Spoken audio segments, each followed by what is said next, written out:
Wondering how you can become better at running your business? Entrepreneurship can be stressful. There's too much to do and not enough time.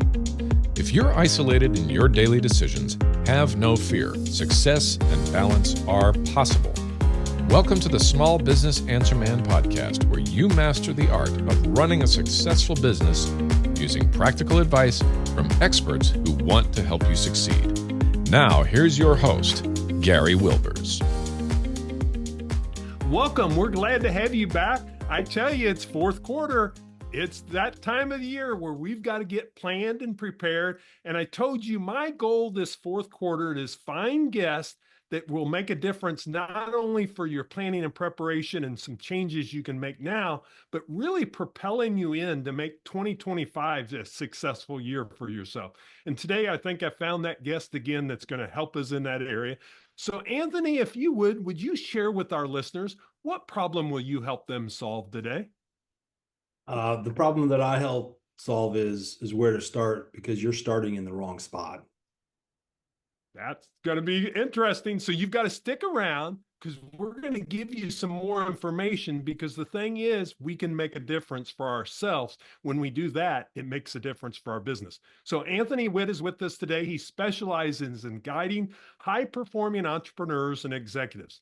He helps clients achieve sustainable growth, personal fulfillment, and work-life balance by focusing on clarity, problem solving, and holistic well-being for lasting success. Anthony, it is great to have you on the podcast. Welcome. Hey, I'm excited to be here. I'm excited to learn. Well, I'm kind of really interested because with our small business owners that listen to this podcast, I think the challenge they have is really they have to be high performing, because as entrepreneurs today, you're not going to make it in business if you don't. So the challenge I feel that we have, and you know this as well, is leaders, they have a hard time really achieving that balance in both their personal and professional lives.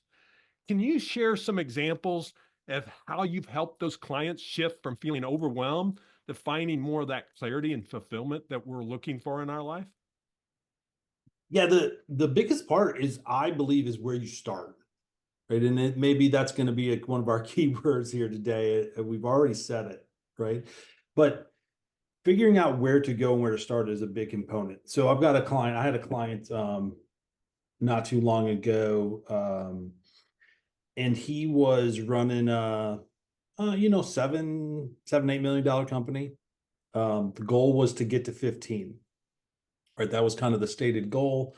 Partly how I got into the picture. But anyways, I started dealing with this client and come to find out that if you want to go from 7-8 to 15, that's roughly a double, right? A little less than a double. There's a lot of components and pieces of that. Cash flow being a huge component to that. His problem was cash flow. Here's the issue, though. That was what the business said his problem was. His problem was actually him. His problem was he was dealing with the issues associated with, I don't know if I can make payroll, and he was never quite that tight, but pretty tight, right? Stretching out vendors to make some of the payments, just different stuff like that. His problem was his anxiety, panic, overwhelm, stress. We could have just focused. We could have sat and focused on cash flow. That wouldn't solve the problem. That would have been a Band-Aid, right? That would have been a piece of duct tape. It would have worked for a while, but then eventually he was crashing. And so instead of working on cash flow, which can do that, that's possible, that's something we could work through. Instead of working there, we just worked on him. We worked on his ability to deal with his stress. We even used psychological grounding techniques, stuff that actually, we need to work with the way that you think about the things that are happening to you and how it's affecting you. Once we did that, we went to the 15 million. It took us 3 years, roughly 2.5, 3 years. But we got there pretty quick, like quicker than most people, a double at that number. That in my opinion, that 8 to 15 and then the 15 to 30, those are really hard jumps, right? For a variety of reasons. And I'm sure everybody in the audience knows those different dynamics. We made that jump actually really quick because we dealt with him, not because we put a piece of system in the pipeline, or not because we developed, hey, this is how we cash flow. Now, we did do some of that, but we worked on him first. And so that's really what I find to be the best and most efficient way, is to start with the person. I had another client, and his was slightly different. And I'm giving numbers just because it helps with scale. At least it helps in my mind, it helps with scale. So this guy's only at 300,000, right? Wants to go to 3. He wanted to go from 300 to 3. We did 300 to 3 in about 6 months. Clearly he could not sustain, that did not work. We blew his business up, like literally blew it up, almost to bankruptcy. You're like, how did you go from 300 to 3 million and almost go to bankruptcy? It's because he couldn't cash flow that, right? We went too fast, too quick. Part of the problem, yeah, there was some of the same stuff that I mentioned with that other client, right? Anxiety, panic, all that. His problem was purpose, meaning, direction. He didn't know where he was going. So we sat and we worked on, okay, we're doing all these things. Maybe we even have all these contracts, but he didn't know where he was going. So we backed out and said, okay, let's figure out where we're headed. Where are we going? Why? How come? What's the purpose, meaning, direction? And we actually had to dive with him. We dived all the way into the family side, family, personal, mission, value type stuff. Once we did that, yeah, it took a good 3 years actually to get there. Now he's there, and he's there with purpose and meaning and direction. I mean, that's what I find a lot of times. That's the questions we have to start with. So often that's not where we start. Yeah. And I think the challenge is for business owners is to really have that introspection, to look at themselves. But when you're leading an organization, I mean, I know back in my early days, I started with 2 people and then got up to 5 and then the 10 people. And then, it's 20, and you're in a land that you've never been before. And the thing is, you always want to talk about all the problems you're having and the challenges. But the hard part is, grandma used to say it, when you point your finger at someone, 3 are pointing back at yourself. So how can we get business owners? I think you've got them thinking and hearing that if they really want to go forward, how do they have to really look at themselves first and get that introspection, but defining these things? Because for a lot of people, they've started their business and they never did. So what's a way to get us kind of started in that, defining that mission, defining those things, what we really want? Because the problem is we get into the business, and that's what happens. We get so busy that everything else takes a back seat, because let's be honest, success is what I want, I think at the beginning, but then things start to fall apart. Yeah. So it may sound like I'm saying you're the problem, and I am. I'm absolutely saying you're the problem. Yeah. Right. But at the same respects, I'm kind of not answering your question, then I'm going to answer your question. In the same respects, sometimes you're the problem because you just need to put the business system in place. That is the problem. Now, that's actually rare, in my opinion. I personally have, and I have watched clients or clients come to me because they've thrown a ton of money after. I beat up consultants a lot. I do consulting, but I still beat them up, where they've thrown a ton of money after consulting. And they said, well, I need this system. I need this process. I need this marketing strategy. I need this, whatever it is. And they throw it after things, and it's not where they should start, right? They should start with themselves. So I find that we're scared of something, and we're scared of something because quite often we've had something happen that's really messed us up. Now, you say, hey, it sounds like you're doing psychology. I am a little bit. The problem is we're not going to sit there, or the issue is we're not sitting there.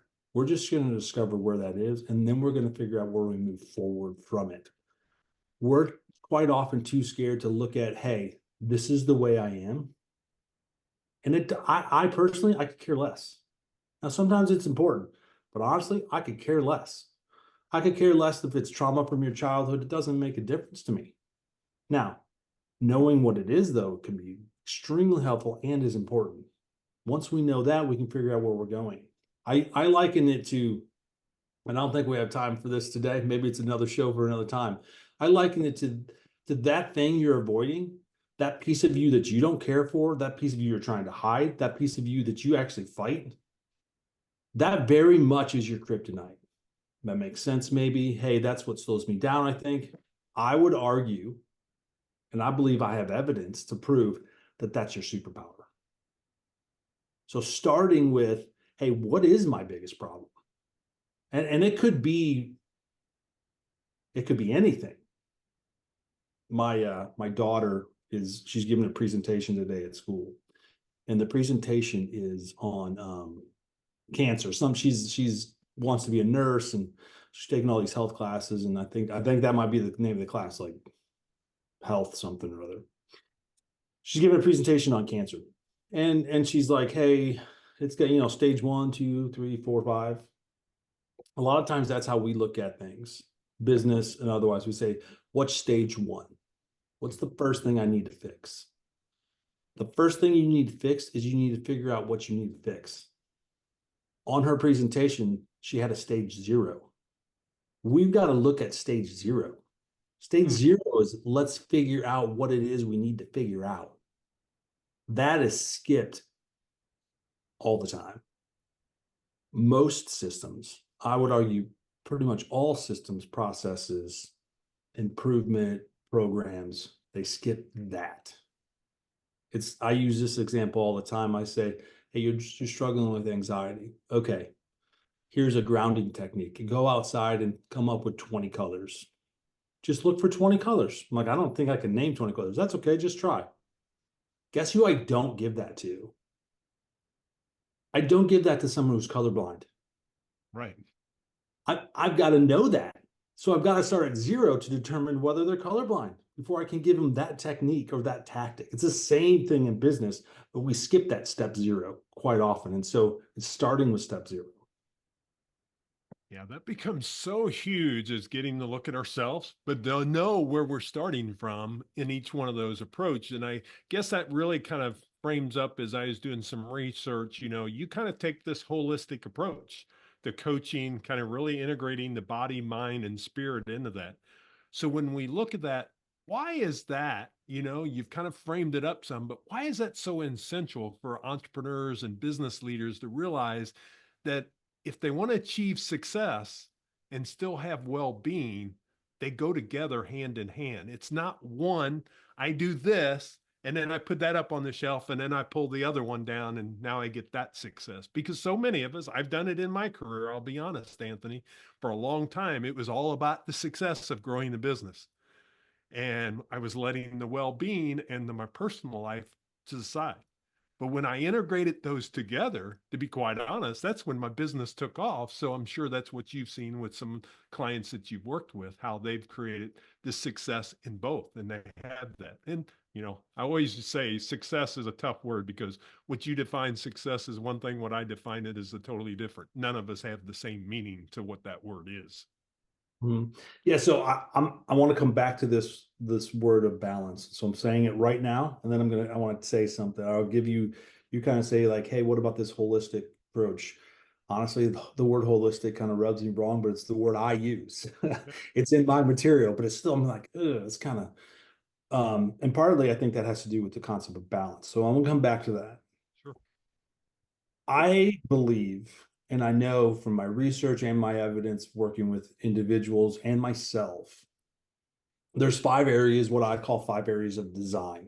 If you come into my office, a lot of times I'll use the word health. So I use those interchangeably. So let me just tell you what those 5 areas are real quick. It's biological, exercise, nutrition, diet, sleep. Those things are extremely important. It's psychological, what happens between your ears and your brain, right? So I know you and I are face to face. A lot of this material is not, right? Sitting on the podcast, but I'm holding up my fingers, right? So biological, we have psychological, then we have relationships I have to be in, the relationships I want to be in, relationships I'm forced to be in. Then we have spiritual, which is why I'm here, what I'm doing to fulfill why I believe I'm here. And then the 5th one is career. what I do, how it fulfills me and succeeds, right? And if you guys could see me, you'll see I'm holding my hand up. Here's the issue. All my fingers are connected to my palm. My palm is who I am. So each individual area affects the other individual areas. We talked a little bit about like panic and anxiety earlier.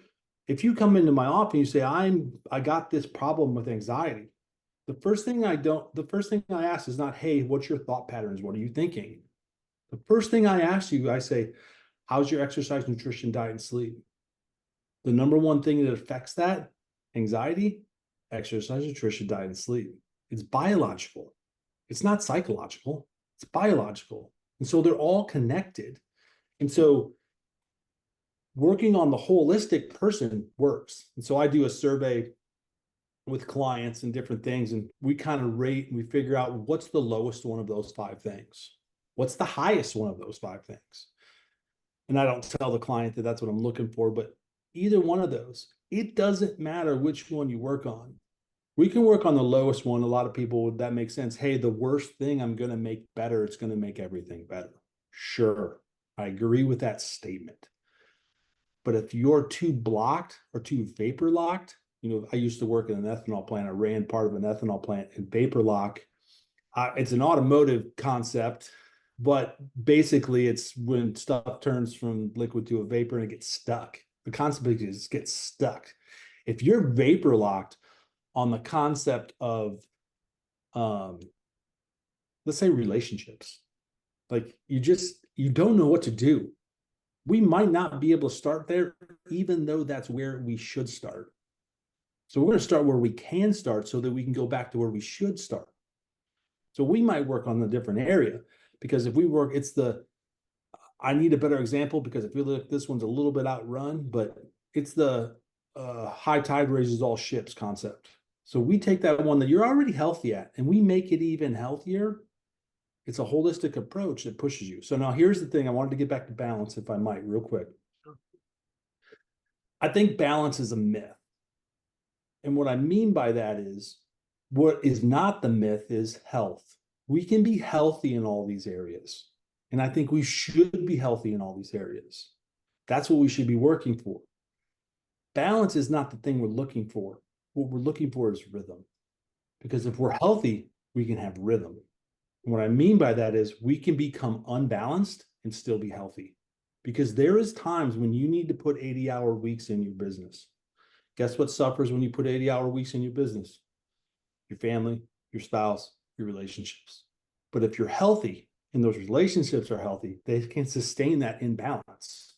Because it's not everything should be at 100% of the time. Sometimes effort into these things are going to be lower in certain areas and other areas. But if the areas are healthy, you can have that swing, as I call it. I like to use the pendulum concept a lot.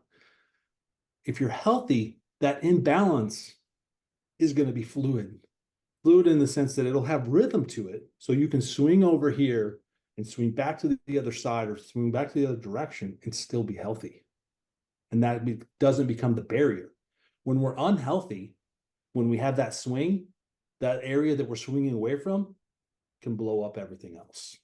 And so that's why I believe balance, if you want to use the word holistic, again, I use that language, is important. Yeah, I can see why that's so important. And, we talked about in this quarter, I'm trying to really find guests that really will help them kind of get the foundation. I know they've got a foundation, but what do they need to change? What do they need to look at? And I really enjoy this conversation because it's really getting them to look at themselves as a business owner. I know you're going to go ahead and do planning for this next year, and you're going to do that sometime in the fourth quarter to get ready. But how about taking a step back and really plan for ourselves? What is missing in those 5 areas you talked about? The biological, psychological, relationship, spiritual, or career? And are they connected to you? What's missing there? And if we ask ourselves those tough questions, we're going to be able to get those. And I think you're going to give us a call to action. You're going to have something available for them if they want to watch it to try to really take this deeper.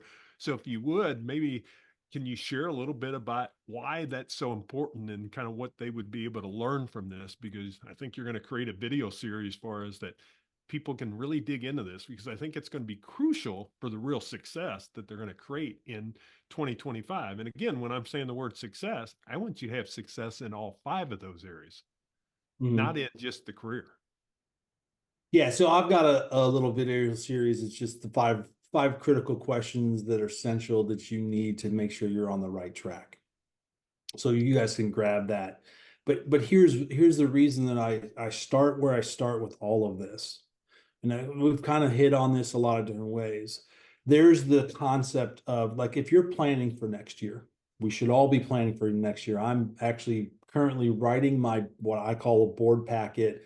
It goes to my group of guys. I am a solopreneur, if you were. Yeah, I've got a couple of people like my wife and some other people that work with it for me, but I'm a solopreneur for the most part in my career.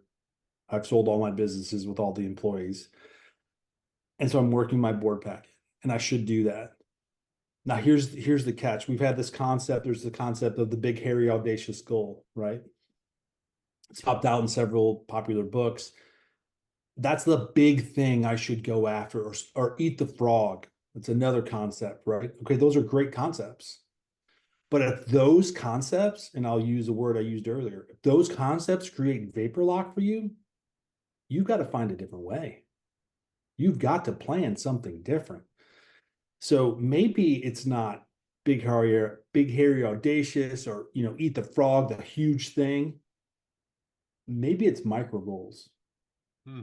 Maybe it's the concept micro habits. Other people have the personality that if you give them micro habits, it's like a bunch of ants, and they just squash it. They don't even know what to squash. They're like, I don't know what to do. They need that big, hairy, audacious. They need that really big thing. Other people need those small things, and as they pack and stack those small things that they're accomplishing in smaller periods and times, they're able to crush it. And so knowing those things, you got to know those things, right? And if you don't know those things, you haven't worked through and figured out where those things are and what's blocking you, a lot of it becomes, where's the vapor lock? And where do we move to be able to move it? So crucial that you can make a difference for yourself. And then that's going to make the difference for all those areas that are so important that we talked about. Kind of, we're going to use the holistic approach, because I do like the holistic approach that we look at it, because we have to realize we are beings first, and we have to be those connected beings that's there. Yeah, Anthony, great conversation. If you show me a business with problems, I'll show you an owner, an executive, or a leader with problems. Like, I don't need to dig in. I do. Like, my MBA work is in finance. I can jump into finance. I can jump into the systems and processes. That's great. And I do that sometimes. But if you show me a business with problems, like, we go back to one of my first examples, the guy who was going from 7 to 15 million. That was just what he was trying to do. Once we worked on him, the reason that we were to move pretty quickly is because then it was easy to figure out what systems worked, who to go after, what person to hire, right? The types of people that were going to even work for him. What we found out with him is he is a visionary, like, he is a visionary to the T, man. He cannot do, to use E-Myth language, he cannot do management at all. And that's what was partly what was causing him his stress. Guess what? We hired some really good managers, and they began to crush it because it allowed him to be the visionary and to be a technician, but not to be that thing that he was really bad at, which was management. And that's knowing thyself. And when we know that, great things start to happen in your business. Please check out Anthony's website. It's anthonywitt.com. We'll have that in show notes. LinkedIn. He's on LinkedIn. Some great information that he has there. And also, he's given us a 5-video series here of 5 critical questions, or a video series to answer 5 critical questions to ensure you're on the right track. What a great thing to give yourself at this fourth quarter to really prepare yourself, and then check out the information's there. So Anthony, I really appreciate your time and you sharing this, because it really sets up what I wanted to do in fourth quarter. I want them to work on their business, but I also want them to work on themselves, because their business is them. because I know most of my listeners are not huge operators, they're not a $50 million organization. They're that smaller operator. And we're all feeling the challenge of that overwhelm and that stress because we're bringing that on because we're not connected in those 5 areas that we discussed about. So if you need, the one thing I would tell you, share this with some other business owners, because if you've listened this far, it's resonating with you. You know that there's a challenge in some of those areas. But before I let you go, Anthony, I love asking every guest this question. What would be your best business advice you would give to our business owners? Well, I think I've been saying it today, and it's start with yourself. Start with yourself. If you have a problem, stop looking at the symptom, right? We take medications to get rid of a headache. Pop myself some Excedrin. That's just covering it up. That is what we do a lot of times in our business. Stop and figure out the causation, right? It's that stage 0. That's the best advice that I ever figured out, because I've hired a bunch of consultants. I've hired a bunch of coaches. I've hired a bunch of people. And I'll be honest with you, about 10% of them were the right person or the right people or the right system. The more I've figured out who I am, I have a coach now. Because I do coaching, and I have a coach. He's the right coach. He's just like I am, though. He's also a therapist. He's also a business coach. So he's able to do all the things, and he's able to speak right into where I'm at. So start with yourself. Excellent advice. What a great advice to have. Remember, check out the call to action, 5 critical questions. We'll have that in show notes where you can just link to it and be able to reach that, anthonywitt.com. Anthony, thank you again for joining us today. Thank you. Listeners, I'm going to give you this advice. Start with yourself. Really give yourself an introspection this 4th quarter on what's holding you back. We've talked about a lot of different areas. I'd probably recommend go back and listen to this podcast again, because you heard it, but now you need to really dive in and decide where you're going to start at. And then I would get the video series, because that'll get your brain thinking of what do I need to do next to be able to move forward. And you do that process along with your planning, your business is going to grow and prosper in 2025. Make it a great day. We'll see you again next week. Thanks for joining us. That's all the time we have for this week. To continue your journey, head over to smallbusinessanswerman.biz to access the tools and resources mentioned in today's show. If you enjoyed this episode, please subscribe and share it with someone who would benefit from listening. That's smallbusinessanswerman.biz. Until next time, remember, when you find the right solutions, your business grows and you get your time back.